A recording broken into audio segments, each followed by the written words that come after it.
জয় শ্রীকৃষ্ণ। রাধে রাধে। হিন্দু ধর্মে তুলসী গাছকে শুধু একটি গাছ বলা হয় না। তুলসী হলেন দেবী বৃন্দা, স্বয়ং লক্ষ্মীজির এক অবতার। তাকে বলা হয় স্বর্গদ্বার, বৈকুণ্ঠের রক্ষক, ঈশ্বরের প্রিয়তমা বলা হয়। বিশ্বাস করা হয় যেই ঘরে তুলসী গাছ থাকে সেই ঘরে পবিত্রতা, শান্তি ও মোক্ষের পথ খুলে যায়। তুলসী গাছ মৃত্যুর পর জীবের আত্মাকে পুনর্জন্মের বন্ধন থেকে মুক্ত করতে সাহায্য করে।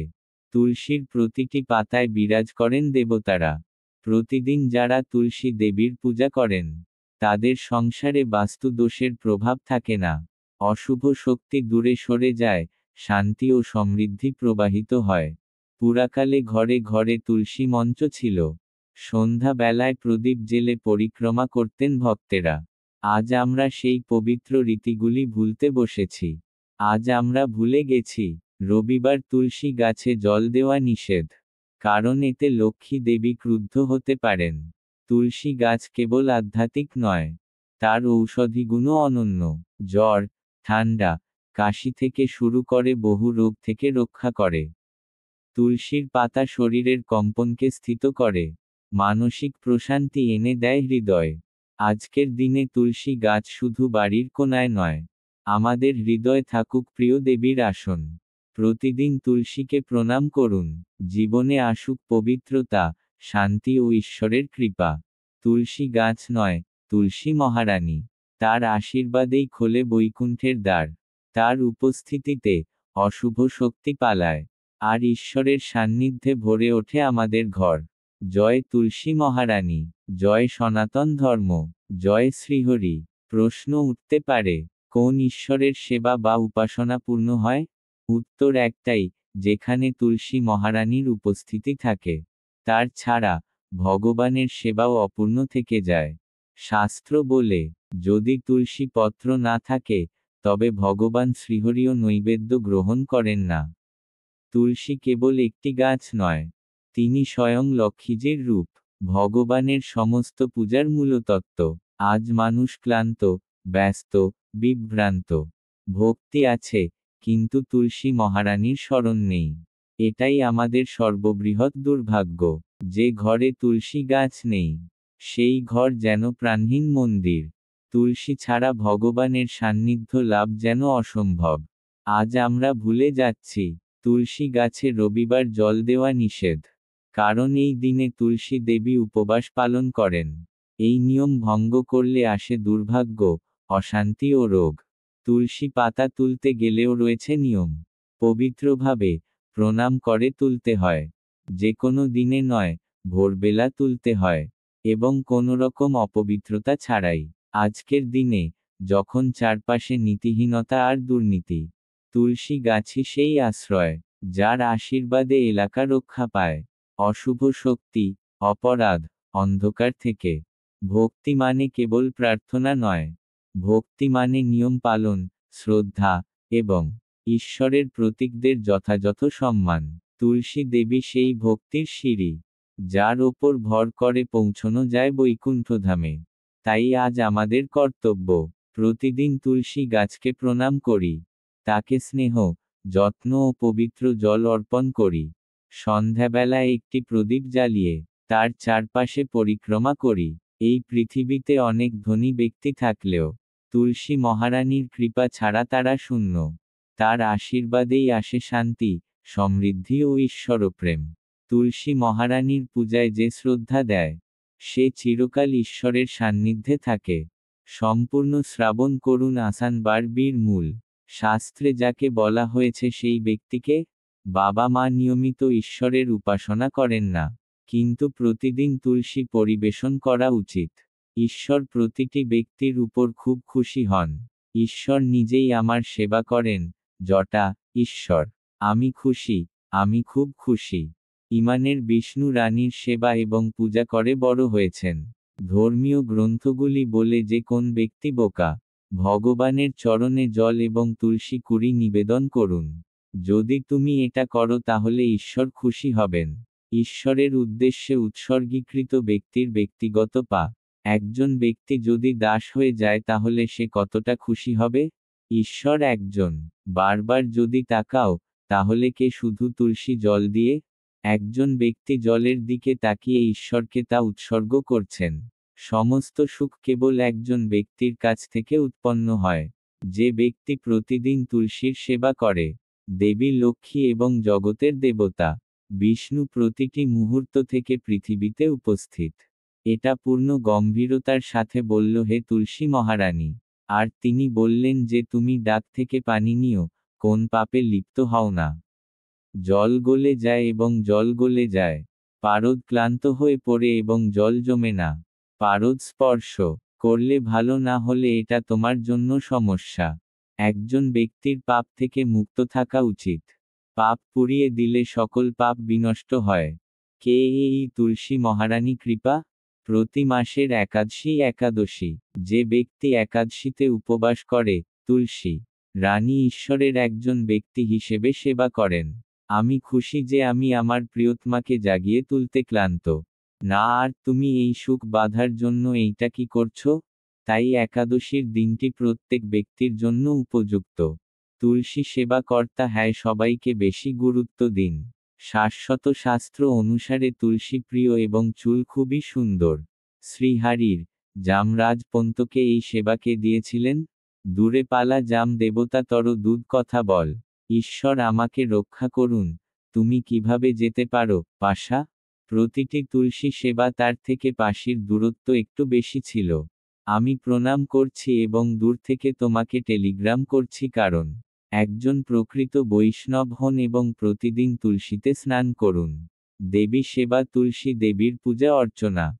তুলসী প্রদীপ দিয়ে শ্রীহরি পূজা করেছি। শাস্ত্রের কারণে যমরাজ পন্ত ভয় পেয়ে চলে যান। পালানেকে যারা প্রতিদিন ভোর পর্যন্ত কাজ করত, ভগবানের চরণে তুলসী পাতা নিবেদন। প্রচুর পরিমাণে পান করুন এবং তুলসী সেবা করে আনন্দ করুন। একই তালা পড়া মানুষ ছিল, যারা অনেক দূরে থাকত।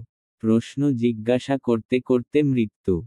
যদি মৃত্যু বা জন্ম থাকে, তাহলে একটি নিয়ম আছে।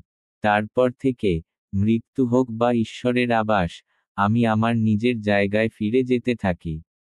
তুমি আমার কাছ থেকে দুধ কিনছো না কেন? পদ্মপুরাণে বলা হয়েছে যমরুক্ষ নারদের সংলাপ এবং তুলসী মারা কর কর প্রসাদ তুলসী যে। যদি বারবার আঘাত করা হয় তাহলে এটি মাধ্যাকর্ষণে পূর্ণ হয়ে যাবে। আমার বিষয় বড় হওয়ার সাথে সাথে আমি বারবার তুলসী গাছ লাগাই। কিন্তু তুলসী গ্যাস বারবার আঘাত করা উচিত। যদি তুমি একবার ভাড়া দাও তাহলে ব্যাপারটা পরিবেশ রক্ষায় তুলসী গাছ রোপণ করুন না কেন, তা মারা যায় না। তুলসী বাস্তুশাস্ত্রের পিছনে গাছপালা অন্যতম প্রধান কারণ। অপরাধবোধ একটি অশুভ শক্তি। তুলসী অনেকবার ক্লান্ত। একটি গাছ কোন নির্দিষ্ট অঞ্চলে জন্মায় না, তার নিজস্ব মাটিতে জন্মায়। যদি আমি কোন পরিবর্তন করি তাহলে তা অন্য কোথাও চলে যাবে।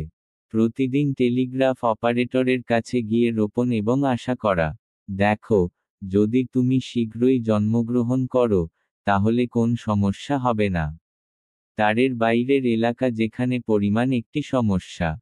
আমার শ্রী বিষ্ণুর প্রতি পরম ভক্তি সহকারে যদি তুমি পূজা করো, তাহলে তোমার ঘরের বাস্তু ত্রুটি দূর হবে।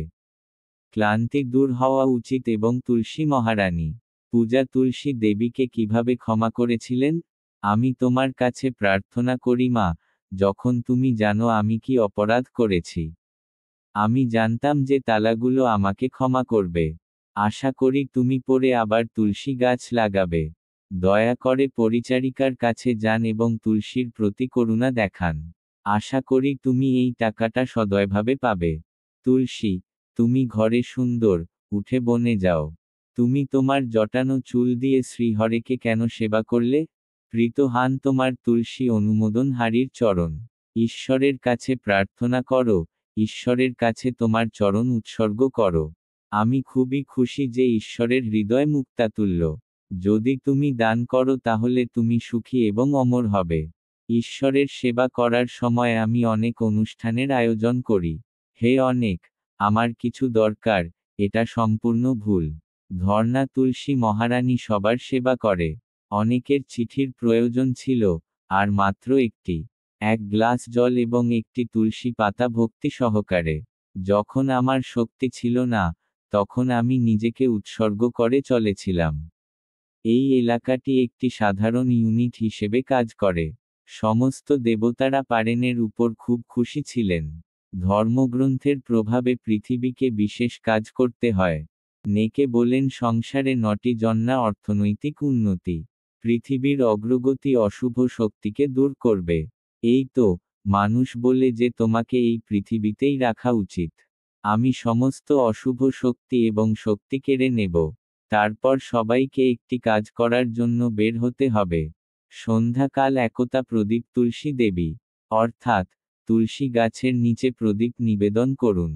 তুলসী দেবীর লোকেরা বলেন যে এই শাস্ত্রটি খুবই গুরুত্বপূর্ণ।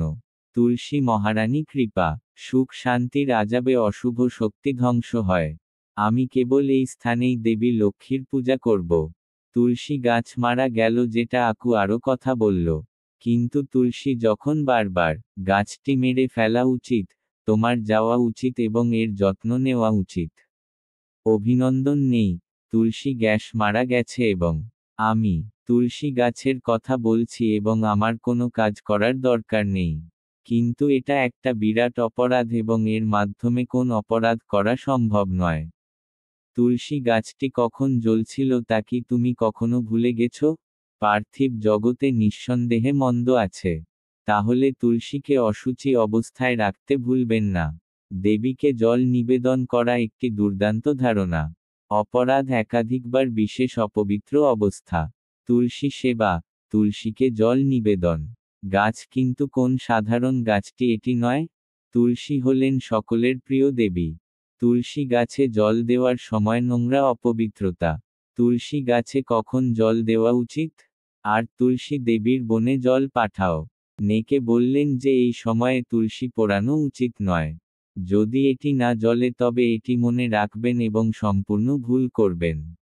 তুলসী দেবী হই বৃক্ষ রূপে এই রাত্রি এসনে। তুমি প্রতিদিন তার সেবা করো, তারপর তোমার প্রতিদিন তুলসী গাছ পোড়ানো আলোচনার বিষয় হয়ে ওঠে। তুলসী পাতা প্রতিদিন নির্বাচন করা হয়। বিষয় শাস্ত্র বালা তাহ বিষ্ণু ধর্মমত। বইটি একাদশীর পূর্ণিমা তিথিতে স্থাপন করা উচিত। দ্বাদশী দুপুর বেলা সূর্যাস্ত বিয়ন্ডি সমষ্ট। ভুলে যাওয়া দিন, অশুচি অবস্থা, তুলসীপত্র নির্বাচন। এই কাজ করতে করতে শ্রীহারির তার মাথায় বিদ্ধ করলেন। পাপ করার সাথে সাথেই একজন ব্যক্তি পাপের তালিকার অংশ হয়ে যায়। কালে মানে হলো সেই ব্যক্তি যে সারাদিন কালো থাকে। তুলসী পাতা বেছে নিলেই একজন মানুষ সবুজ হতে পারে। যদি তুমি পাপের কাছে মাথা নত করো, তাহলে তুমি সেই পাপ থেকে মুক্তি পাবে। আরে তারপর আমি বললাম ক্লান্ত। সেদিন আমি তুলসী গাছে যেতে পারিনি, কিন্তু ভুলের কারণে রবি সম্পর্কে তুলসী দেবী বলেছিলেন, হে জলদেবতা, তোমার বিশ্বাস ভুলে যেও না। তুলসী দেবীকে কোন দিন জল অর্পণ করা হয়? তুলসী গাছে অপরিষ্কার অবস্থায় জল দেবেন না। কোন ব্যক্তি অশুদ্ধ অবস্থায় আছে এবং তুলসী গাছ জল দান করে, তুমি সর্বদা পৃথিবীতে দুর্ভাগ্য বয়ে আনবে। এই কারণেই তুলসী দেবী পবিত্র। তুমি যেন এক দেবী তুলসী দেবীর আশীর্বাদ লাভ করো। সেহি সংসারে স্থূল অঞ্চল সুখ শান্তি, সমৃদ্ধি, অর্থনৈতিক অগ্রগতি, সুখী জীবন। তুলসী গাছ আলোচনার বিষয়। তিনি সবসময় জল দেন। তিনি জলের পাত্র ছিলেন, ঈশ্বর। সঠিক তাতে কুণ্ডলী গ্রহ আস্থান শক্তিশালী হওয়া উচিত। তিনি বললেন, তুলসী গান গেয়ে আমাকে জল দাও। তামারা ছিলেন জলদেবতার পাত্র, খুব শুভ, তাই নয়? তমরা পাত্র ছিলেন জল হৃদয় স্বাস্থ্যের উন্নতির জন্য। জ্যোতিষশাস্ত্র অনুসারে নিয়মিত রাশিফল। সন্ধ্যায় তুলসীকে জল অর্পণ করুন এবং ঘি অর্পণ করুন। যখন আপনি সন্ধ্যায় তুলসী গাছের সামনে একটি দীপ জ্বালান, তখন শুধু আলো জ্বলে না, শুভ শক্তির প্রবাহ শুরু হয়। তুলসী গাছের পবিত্রতা এত গভীর যে এক বিন্দু জল স্নানের মতোই বাকশক্তি জাগ্রত করে। তুলসীর জল কেবল শরীর নয়, আত্মাও শুদ্ধ করে। এই জল যদি সঠিক নিয়মে পান করেন, তবে রোগ, কষ্ট, দারিদ্র্য কিছুই আপনাকে স্পর্শ করতে পারবে না। তবে কিভাবে দেবেন জল? তুলসী গাছে জল দেওয়ার সময় আপনার নিজের ঐতিহ্যবাহী পোশাক পরুন। চেষ্টা করুন এমন পোশাক পরতে যা সেলাইবিহীন বা পূজাযোগ্য। দেবীর সামনে দাঁড়িয়ে জল দিন বিশুদ্ধ হাতে, পবিত্র মন নিয়ে। মন্ত্র জপ করুন, ওম সুভদ্রা নমঃ। এই মন্ত্রটি 11 বার অথবা 21 বার জপ করলে লক্ষ্মী দেবীর আশীর্বাদ লাভ হয়। ভক্তিভরে বলুন, ওম সুভদ্রা নমঃ, ওম সুভদ্রা নমঃ, ওম সুভদ্রা নমঃ। আপনার ঘরে সুখ ও সমৃদ্ধি প্রবাহিত হবে। তবে ভুলেও তুলসী মহারানীকে অতিরিক্ত জল দেবেন না। বলা হয়, যদি সঠিকভাবে জল দেন, তবে তুলসী গাছ তা হজম করতে পারে। না হলে শক্তির ব্যাঘাত ঘটে এবং গাছ দুর্বল হয়ে পড়ে। আপনি জানেন কি, যে ঘরে আত্মিক অশান্তি থাকে, সেখানে তুলসী গাছ আশীর্বাদের মতো বিরাজ করে। নেতিবাচক শক্তিকে দূরে সরিয়ে দেয়। দারিদ্র্যের বাগানে যদি এক টুকরো তুলসীও রোপণ করা হয়, তাহলেও সেখানে আশার আলো ফুটে ওঠে। তুলসী গাছের অবস্থানও গুরুত্বপূর্ণ। দক্ষিণমুখী তুলসী গাছ বাড়িতে আনে অর্থপ্রবাহ। আর বৃহস্পতিবার তুলসী গাছ বিশ্রামে থাকে। তাই সেদিন জল দেওয়া উচিত নয়। রবিবার, বিশেষ দিন। এই দিনে তুলসী গাছে কাঁচা দুধ অর্পণ করলে আপনার ইচ্ছা পূরণ হতে পারে বলে শাস্ত্রে উল্লেখ আছে। তাহলে প্রশ্ন জাগে, যদি এমন আশ্চর্য গাছ আপনার ঘরে না থাকে, তবে এখনই লাগান তুলসী গাছ। আজই পরিবর্তনের প্রথম দিন হতে পারে আপনার জন্য। বন্ধুরা, এই ভিডিওটি শুধু একটি তথ্য নয়, এটি এক বিশ্বাস, এক ভক্তি, এক আশ্রয়। তুলসী মহারানীকে সম্মান জানাতে এখনই ভিডিওটি লাইক দিন। কমেন্ট করুন, জয় মা লক্ষ্মী, জয় তুলসী মহারানী। সাবস্ক্রাইব করুন আমাদের চ্যানেলটি, শেয়ার করুন প্রিয়জনদের সঙ্গে, বেল আইকনে ক্লিক করতে ভুলবেন না। কারণ প্রতিদিন আসছে এমনই ভক্তিমূলক বার্তা। পরম করুণাময় ঈশ্বরকে ধন্যবাদ। সবাই ভালো থাকুন। শুভকামনা রইল। তুলসী মহারানীর জয় হোক, জয় হোক। রাধে রাধে।